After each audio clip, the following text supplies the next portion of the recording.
Namaskar. This is Firstpost and you're watching Vantage with me, Palki Sharma.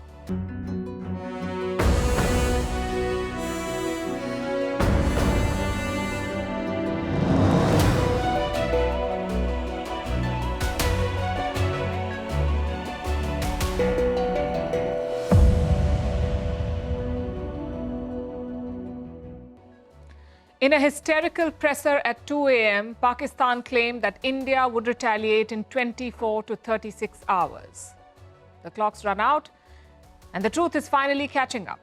Islamabad is playing the oldest trick in the book, crying wolf, to grab global headlines. And somehow the world seems to be falling for it. US Secretary of State Marco Rubio spoke to both India and Pakistan, and what did he have to say? We'll tell you about that. Meanwhile, in Islamabad, the mask is off, the military is done pretending, they're openly calling the shots by appointing the sitting ISI chief as the National Security Advisor. How is Pakistan protecting their biggest asset, the 2611 mastermind Hafiz Saeed? And why are tensions heating up at two borders?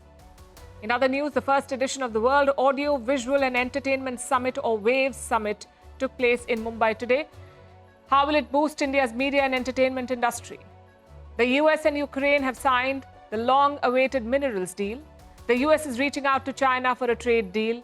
And what is the new wine fraud that is taking over the French capital? All this and more lined up. The headlines first. Iran condemns the US decision to slap new sanctions on the Islamic Republic, calls it economic terrorism. Washington has imposed sanctions on 7 companies involved in selling Iranian oil.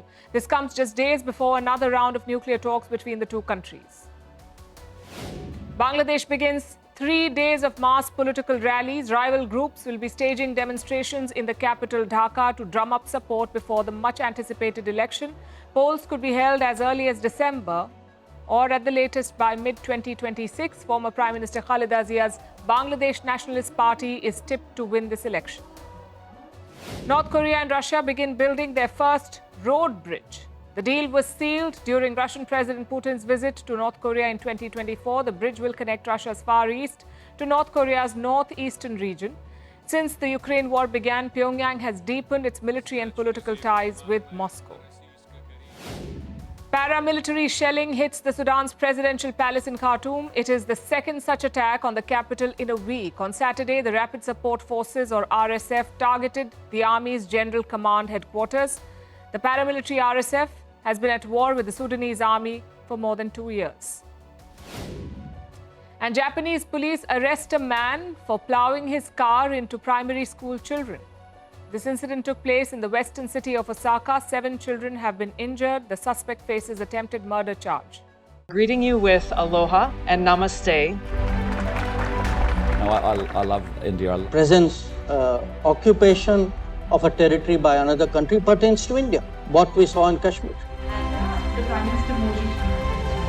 How do you see Trump's America? Yes, the current administration behaves differently from the previous administration.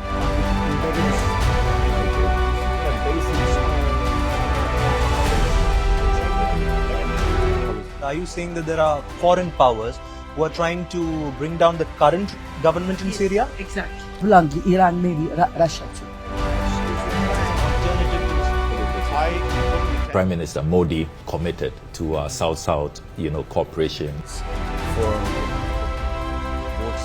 Not over 50%. Is Ukraine prepared to pay the price for that peace? No compromises at the cost of territorial integrity and sovereignty.